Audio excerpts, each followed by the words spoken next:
बोल रहा है कि एक स्टोरेज बैटरी है जिसका ईएमएफ जो है वो 12 वोल्ट दिया हुआ है। If the internal resistance of the battery is 0.4 volt, 0.4 ohm, what is the maximum current that can be drawn from the battery.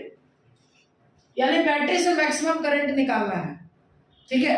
तो सर सबसे पहले हम स्टोरेज बैटरी, हम क्या करेंगे, सबसे पहले स्टोरेज बैटरी है जिसका ईएमएफ दिया हुआ है 12 वोल्ट, इसका इंटरनल रेजिस्टेंस है। तो जब भी बैटरी का इंटरनल रेजिस्टेंस होता है उसको हम सीरीज में लगाएंगे, जिसको हम स्मॉल आर बोलते हैं।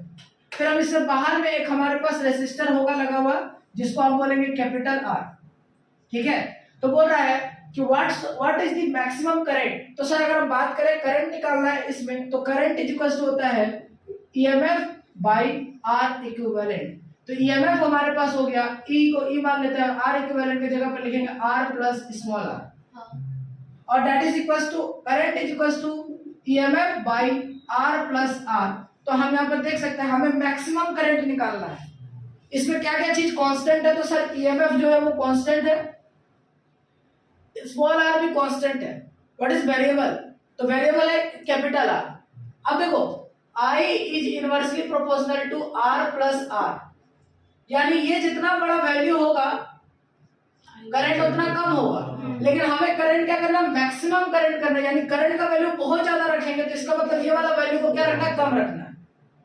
अगर ये वैल्यू कम होगा तब करंट मैक्सिमम होगा। ये वैल्यू कम हो सकता है, तो ये वैल्यू को कम तब हो सकता है जब हम capital R is equal to क्या रखते हैं, capital R is equal to रखते हैं 0।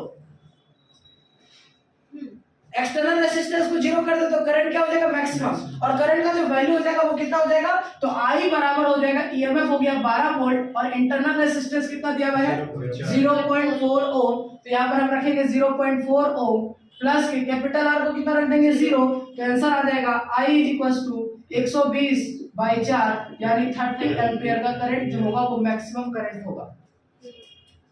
अगर एक को पूछता मिनिमम करंट तो स्मॉल आर और कैपिटल आर को क्या कर देते हैं, बराबर कर देते हैं, ठीक है। छापिए।